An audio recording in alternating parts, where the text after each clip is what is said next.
धृतराष्ट्र ने कहा, वे धर्म के पवित्र स्थान कुरुक्षेत्र में एकत्र हुए और लड़ने के लिए उत्सुक थे। कि अर्जुन, मेरे पुत्रों और पांडवों ने क्या किया?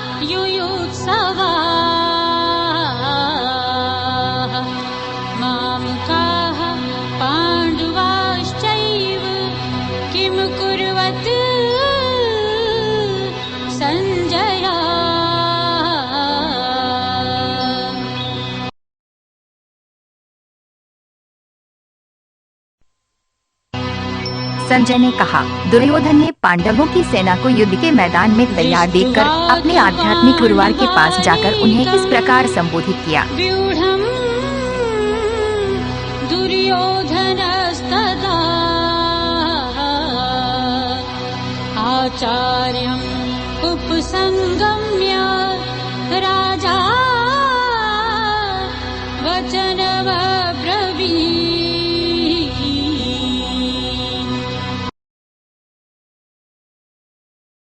है गुरुवार, पांडुपुत्रों की इस महान सेना को ही देख लो। उनका विवाह आपके बुद्धिमान शिष्य द्रुपद के पुत्र से हुआ था। पांडुपुत्राणाम् आचार्यः महतीं च व्यूढां द्रुपदपुत्रेण तव शिष्येण धीमता।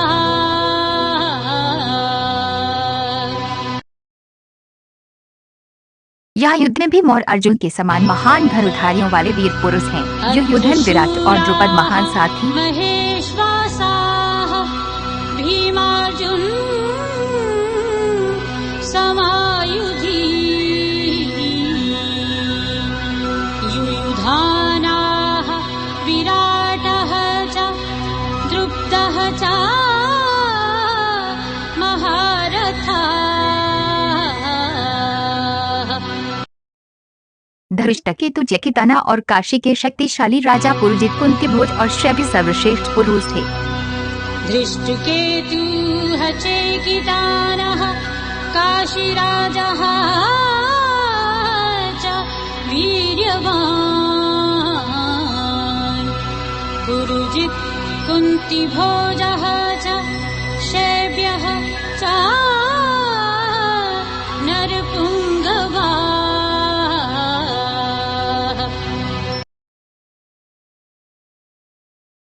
पराक्रमी, युद्धमय और उत्तम और शक्तिशाली योद्धा थे। सौभद्र और द्रौपदी के पुत्र सभी महान साथी थे।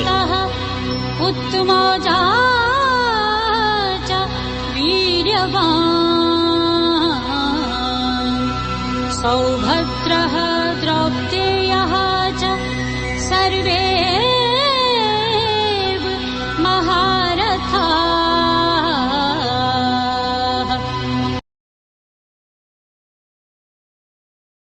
हे श्रेष्ठ ब्राह्मणों, कृपया उन लोगों के बारे में सुनिए जो हमसे अलग हैं। अब मैं आपकी जानकारी के लिए अपनी सेना के प्रमुखों का वर्णन करूंगा।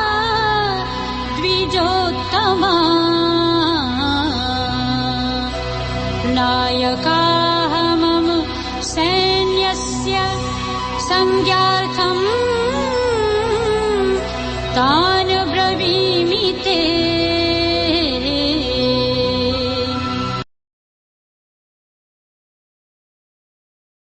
आप भीम, कर्ण, कृप और समित जय हैं। उनके नाम अश्वत्थामा, विकार और सौमदत्ती थे।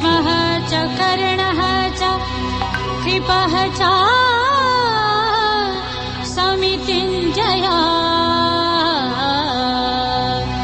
अश्वत्थामः विकर्णः च सौमदत्तिः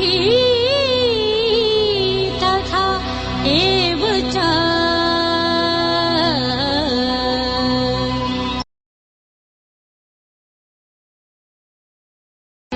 कई और वीरों ने मेरी खातिर अपने प्राणों की आहुति दी है। वे सभी विभिन्न हथियारों और हथियारों से लैस थे और युद्ध में विशेषज्ञ थे। त्यक्त जीविता नाना शस्त्र प्रहरणाः सर्वे युद्ध विशारदा।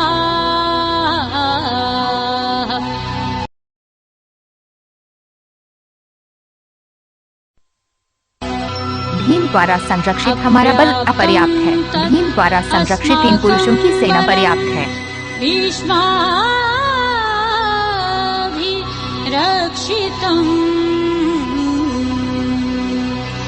पर्याप्तं तु इदं एतेषां बलम् भीमाभिरक्षितम्।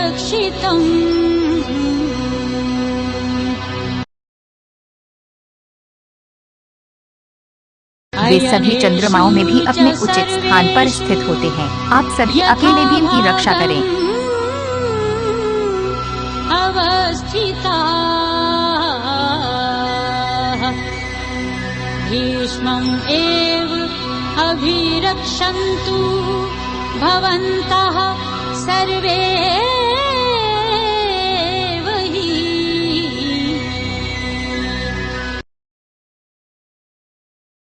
कौरवों में सबसे बड़े कौरवों के दादा ने उन्हें बहुत खुशी दी। पराक्रमी राम सिंह की तरह गरजे और जोर से अपना शंख बजाया। कुरु वृद्धाः पितामहाः सिंहनादं विनद्य उच्चैः शङ्खं दध्मो प्रतापवान्।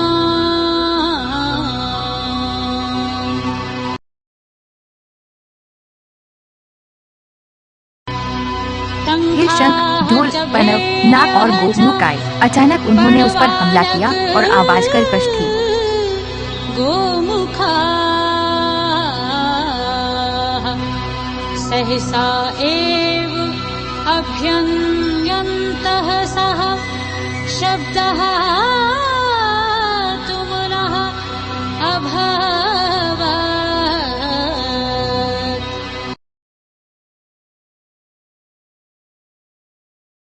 फिर वे सफेद घोड़ों द्वारा खींचे गए एक विशाल रथ पर सवार हुए। माधव और पांडव ने अपने दिव्य शंख बजाए। हयेहयुक्ते महती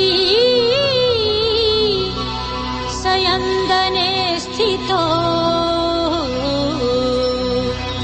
माधवाः पाण्डवाः चैव दिव्यो शङ्खो प्रदधतु।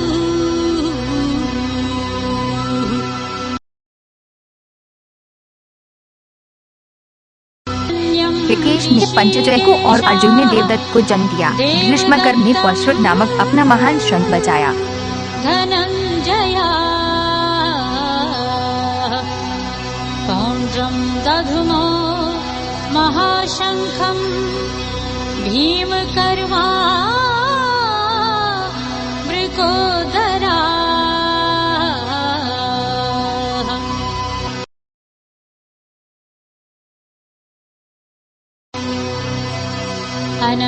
कुंती के पुत्र राजा युधिष्ठिर ने अनंत को जीत लिया। नकुल व सहदेव सुघोष और मणिपुष्पक के पुत्र थे। काशी सर्वश्रेष्ठ धनुर्धर थे और शिखंडी महान साथी धृष्टद्युम्न, विराट और सात्यकी अजय थे। हे पृथ्वी के स्वामी, द्रुपद और द्रौपदी के पुत्र सभी नष्ट हो गए। पराक्रमी सौभद्र और अन्य लोगों ने अलग अलग शंख बजाए।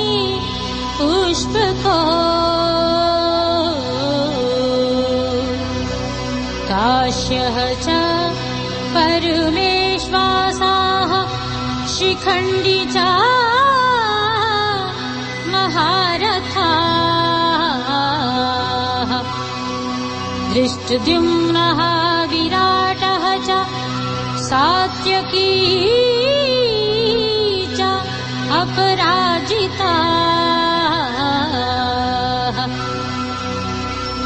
दृप्तः द्रौपदेयाः च सर्वशाः पृथ्वीपते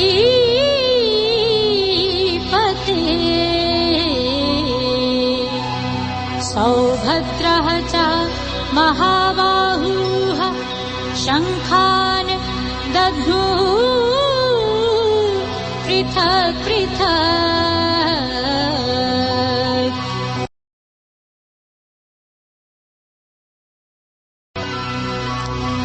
वह रोना धृतराष्ट्र के पुत्रों के दिलों को छू गया। आकाश और पृथ्वी में एक कर्कश ध्वनि गर्जना हुई। हृदयानि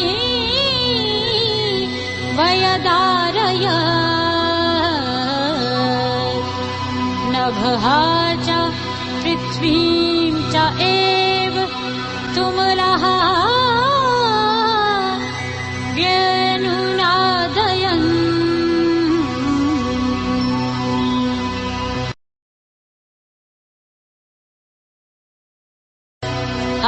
तब वानरों के ध्वज ने धृतराष्ट्र के पुत्रों को खड़ा देखा। जैसे ही हथियारों की लड़ाई शुरू हुई, पांडवों ने अपने धनुष उठाए। हे राजा, तब उन्होंने भगवान श्री कृष्ण को इस प्रकार संबोधित किया।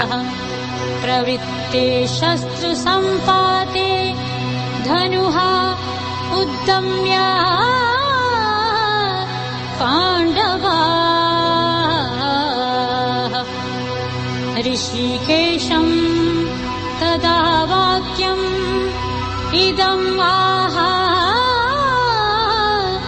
महीपते।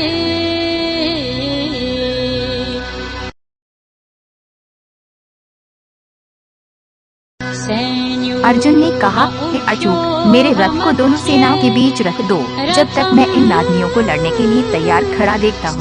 युद्ध की इस तैयारी में मैं किसके साथ लड़ूं?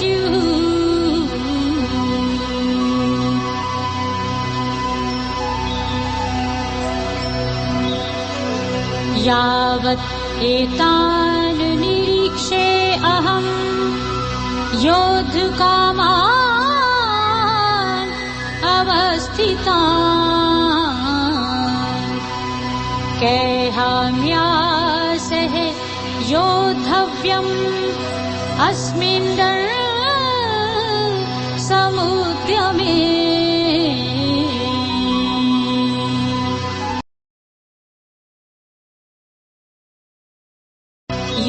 मैं उन लोगों को देख रहा हूँ जो यहाँ एक साथ लड़ते हुए आए हैं। वे युद्ध में दुष्ट धृतराष्ट्र को प्रसन्न करना चाहते थे। अत्र समागताः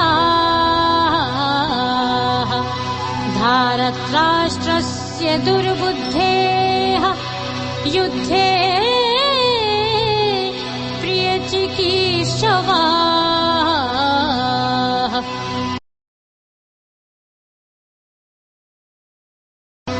संजय ने कहा, इस प्रकार भगवान गुणकेश द्वारा संबोधित करते हुए भगवान ऋषिकेश ने भारत की दोनों सेनाओं के बीच अपना उत्कृष्ट रथ रखा। भारत सेनयोः उभयोः मध्ये स्थापयित्वा रथोत्तमम्।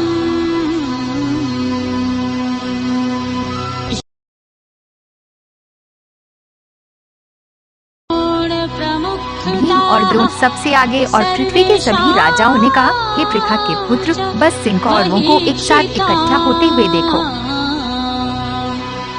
उवाच पार्थ पश्य एतान् समवेतान् कुरुनीति।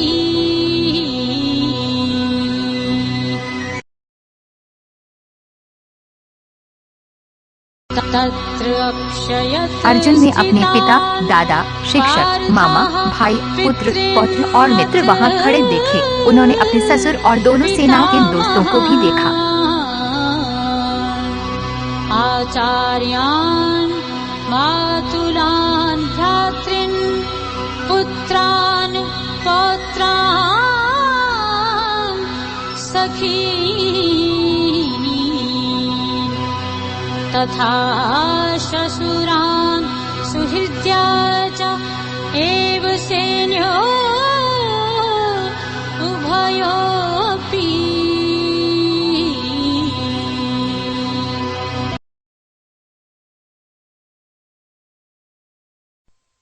समीक्ष्य सह कौन्तेय ने वहाँ खड़े अपने सभी संबंधियों की ओर देखा।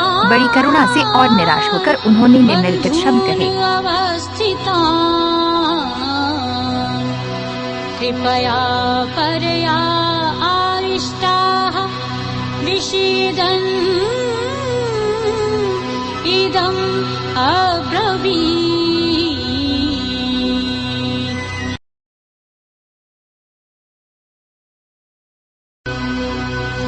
दृष्ट्वा इमं अर्जुन ने कहा, हे कृष्ण, मेरे इन रिश्तेदारों को लड़ने के लिए उत्सुक देखकर मेरे अंगों में दर्द हो रहा है और मेरा मुंह सूख गया है।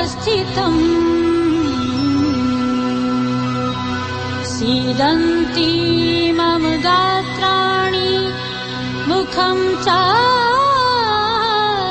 परिशुष्यति।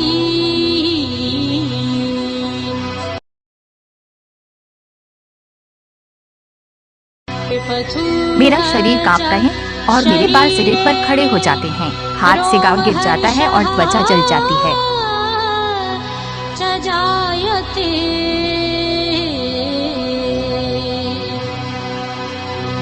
गांडीवं संस्थे हस्तात् त्वकः चाएव परिदह्यते।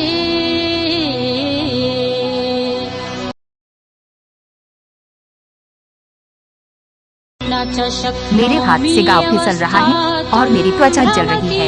मैं स्थिर नहीं रह सकता और मेरा मन व्याकुल हो रहा है।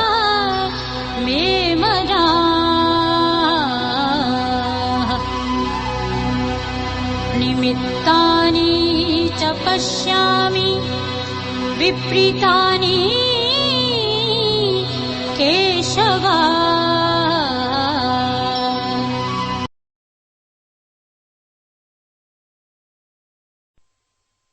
मैं युद्ध में अपने ही लोगों को मारने में कोई भलाई नहीं देखता।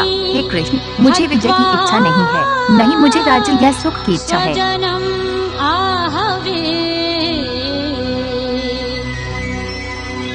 न कांक्षे विजयं कृष्ण न च राज्यं सुखानि च।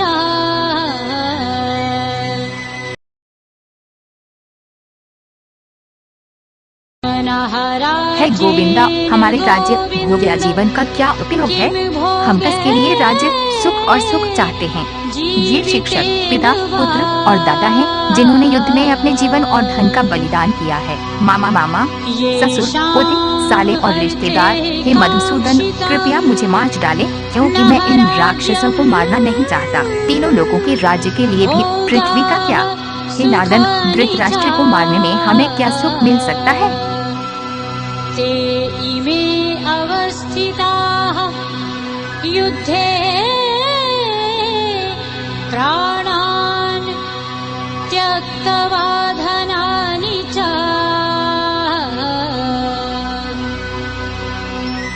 आचार्याः पितरः पुत्राः तथा एव च पितामहाः मातुलाः श्वश्राः पौत्राः शालाः सम्बन्धिनः तथा एतान् न हन्तुम् इच्छामि घ्नतःपि मधुसूदन। अपि त्रैलोक्ये राजस्य हेतोः किं नु मही कृते।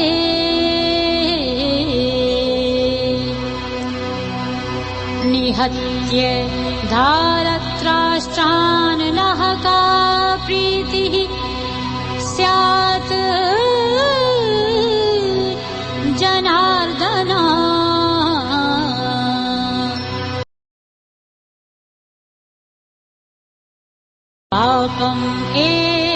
ये केवल पाप है जो इन हमलावरों को मारने के लिए हम पर निर्भर करेगा। इसलिए हम धृतराष्ट्र के पुत्र और उनके रिश्तेदारों को मारने के योग्य नहीं हैं। हे माधव, अपने ही लोगों को मारने के बाद हम कैसे खुश हो सकते हैं? तस्मात् नः अर्हाः वयं हन्तुं धारत्राष्ट्रान् स्वबान्धवान्। स्वजनं हि कथं हत्वा सुखिनः श्याम माधवा।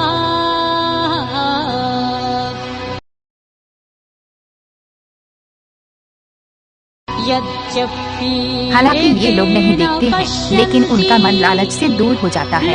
परिवार को नष्ट करना और मित्र को धोखा देना पाप है। हे जनार्दन, हमारे वंश के विनाश के कारण हुई बुराई को देखकर हम कैसे नहीं समझ सकते हैं कि हम अपनी पापी गतिविधियों से कैसे दूर हो।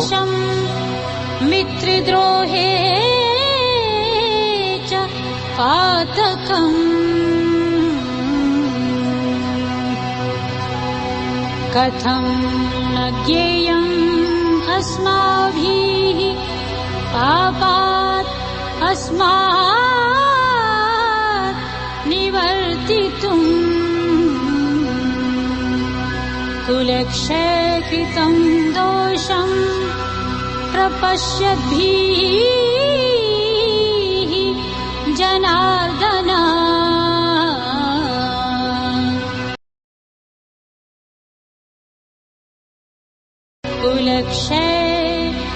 जब एक परिवार नष्ट हो जाता है तो परिवार के शाश्वत रीति रिवाज नष्ट हो जाते हैं। जब धार्मिक सिद्धांत नष्ट हो जाते हैं तो धर्म पूरे परिवार पर हावी हो जाता है।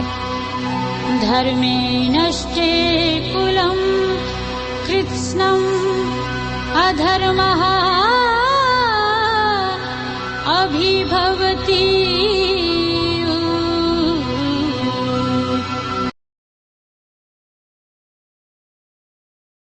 हे कृष्ण, एक परिवार की स्त्रियां अधर्म के आक्रमण से दूषित हो जाती हैं। हे वारुणी के पुत्र, जब महिलाएं भ्रष्ट होती हैं तो जातियों का मिश्रण पैदा होता है। स्त्रीषु दुष्टासु वार्ष्णेय जायते वर्णसंकरा।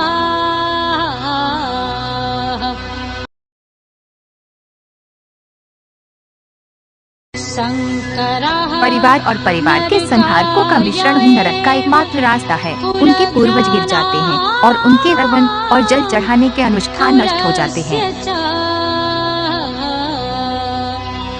पतन्ति पितरः हि येषां लुप्तपिण्डो दग्धक्रिया।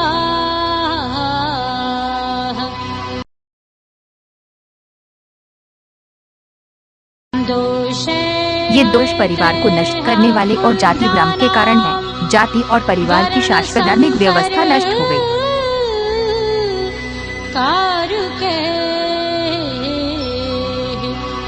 उत्साद्यन्ते जाति धर्माः कुल धर्माः च शाश्वता।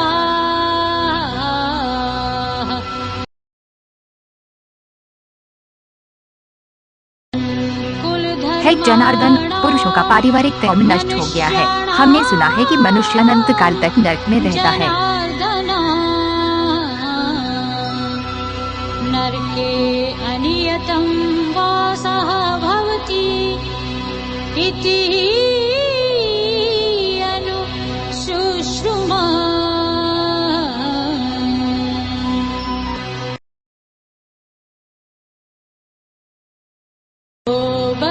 काश हम एक महान पाप करने के लिए दृढ़ होते। राज्य के सुख के लिए उसे मारने के लिए लोग तैयार हैं।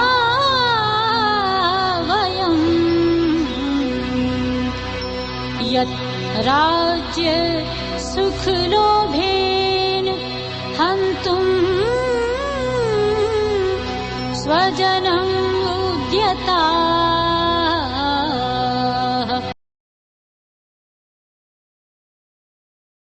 यदि आप मेरा विरोध करने के लिए हथियारों से लैस और निहत्थे हैं तो धृतराष्ट्र के पुत्र मुझे युद्ध में मार देंगे। यह मेरे लिए बेहतर होगा। शस्त्रपाणया धारत्राष्ट्राः रणे हन्तुः तस्मै क्षेमतरं भवेत्।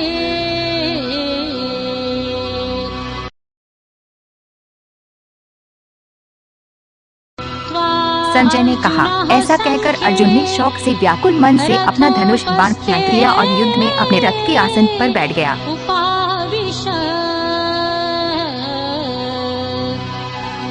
विसृज्य सशरं चापं शोक